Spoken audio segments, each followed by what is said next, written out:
value, large cap growth, large cap blend. We've got mid caps, same thing. We've got small caps. We've got international. We've got some sectors. We might have a REIT in there, real estate investment trust. We might have energy in there. Why do I put energy on here? Because we're never going to stop using it. We're never going to stop needing it.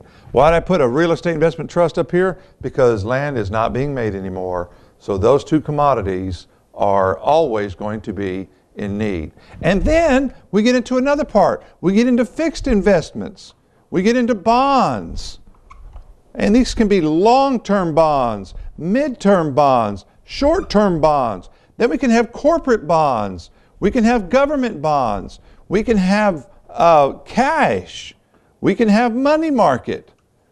Folks, these different things are what makes up this 96%. This is where a return comes from.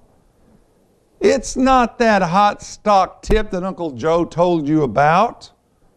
It's not that. And guess what? It's not just the buy and hold. Because when you have a certain percentage in these different investments, you're going to want to rebalance back to those. Because here's the biggest problem. When you buy an investment, it goes up. When do you take profits? When do you take them? If you wait for your emotions to tell you to take them, you never will. So you have a systematic investment plan that says when this gets, say, 5% above what I put in it, I'm going to take that 5% and I'm going to take the profits and allocate it somewhere else. Rain, shine, doesn't matter. When it hits 5%, I'm selling the top off. If this thing gets down to 3%, I'm going to take some of that profit, I'm going to buy it. That's rebalancing. That's why I said buy and hold, to some people's shock, I'm sure, is not how you make money in the market. You buy it, you hold it, and then you rebalance it. But you must allocate it first. Buying one stock, ABC stock, and holding it for the rest of your life is responsible for 4% of return. But let me give you one more element, folks. And this element's very important because you're in retirement, you've done all these things, you've made your money, but Steve, I need to start living off of my income. What do I do? I'm going to try and draw this for you here, and just bear with me because it's not going to be exact because I can't get these numbers and lines to match up. Let's say you have $1 million, and put a 1 and an N there, and I'm going to cheat on my book here. We're going to go up to 2 million, 3, 4 million, 5 million. I think that'll be far enough. And then we're going to go at age 65. Say you retire at 65, and then 70. I think this goes up by increments of 5. 75, 80, 85, 90, 95, 100. Good luck if you can make it to 100.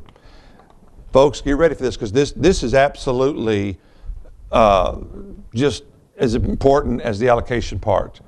And this is what we do at Key for Retirement Services. We preach what you can take out and what you can't take out of your portfolio. And I'm going to show you why we do this. Okay, let me just hold this book so I can make this a little easier. So everybody starts at this $1 million mark. And if you're going to take out 9% of your portfolio, and I'm not being scientific here, but it's going to die at about age 75, according to this book. So your 9% withdrawal of your portfolio of $1 million is going to last you about 10 years, and then it's gone. What about 8%? 8%, a little bit longer, and then it dies, and it dies at about 78 years old. So your 8% died. You had it for about 13 years.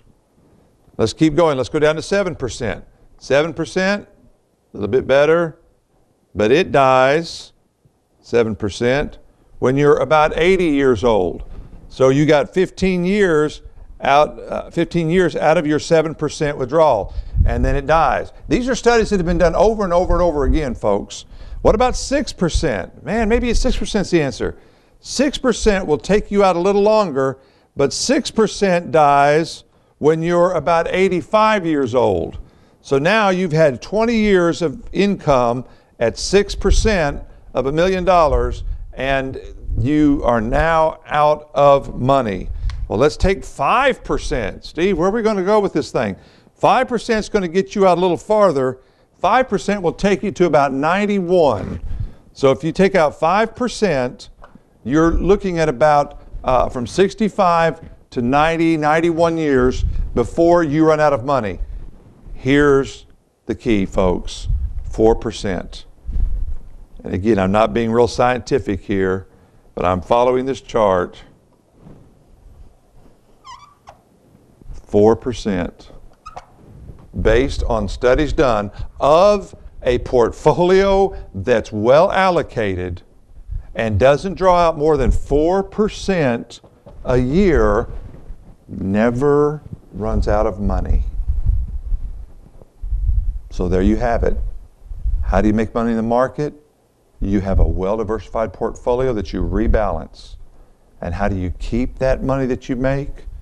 You withdraw no more than 4%. It's amazing, amazing what 1% can make over the lifetime. I'll tell you something else that's more amazing than that. The quality of life. It's not summed up just by the quantity of your possessions. Remember that. We'll see you next week on You, Me, and Wall Street. Good night.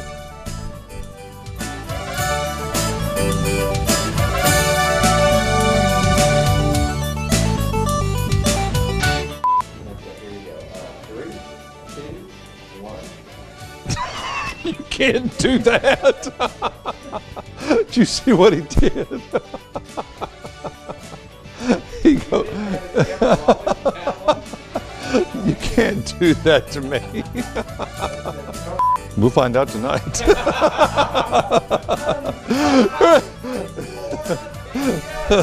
The ratings would go, show 'em. You gotta tune into this, man.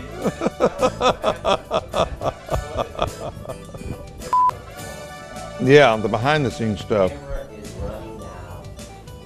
Perform for us. I have nothing funny to say. It would be so clean. Okay. If you would like to contact us, call 501-223-6000 or go to our website, youmeandwallstreet.com.